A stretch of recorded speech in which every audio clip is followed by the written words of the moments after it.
In an interview published last week in the Lexington Herald Leader in the state of Kentucky, Republican Senator Mitch McConnell talked about the really not good similarities between America today and America in the 1930s. You know, when we were in the Great Depression and, of course, the lead up to World War II. Basically, one of the worst periods of history here in the United States in the last 100 years. I would say probably the worst period of United States history in the last 100 years. Yeah, we still had segregation at the time. Basically, everything in the country was horrible in the 1930s.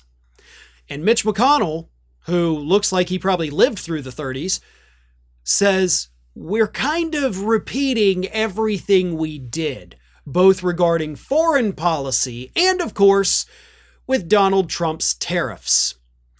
But first, let's start with the foreign policy aspect of it. Here is what McConnell said about that. He said, quote, "Those who were totally anxious to stay out of all of what was going on in Europe were called America First." Sound familiar? So, what do we have today?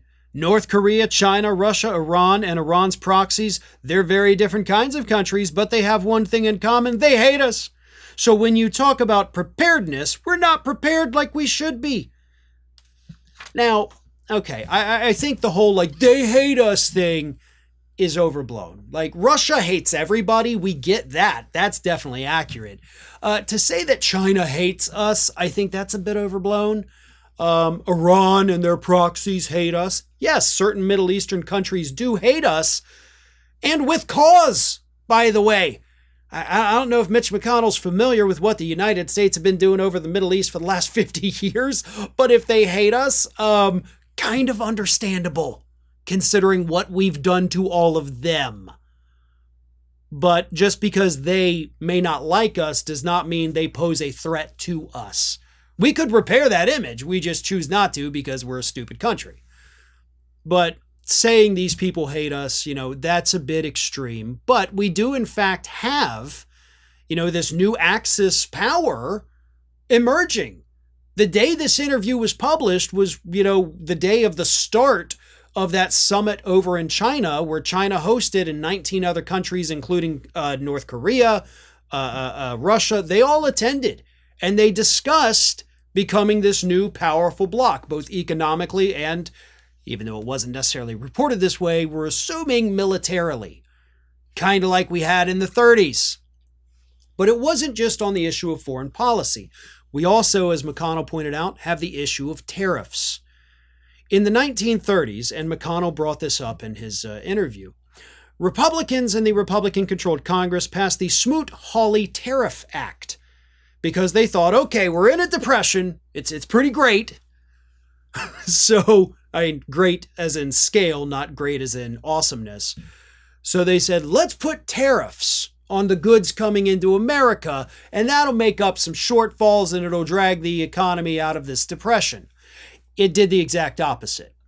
It sent us deeper into the depression and, of course, helped the depression spread globally.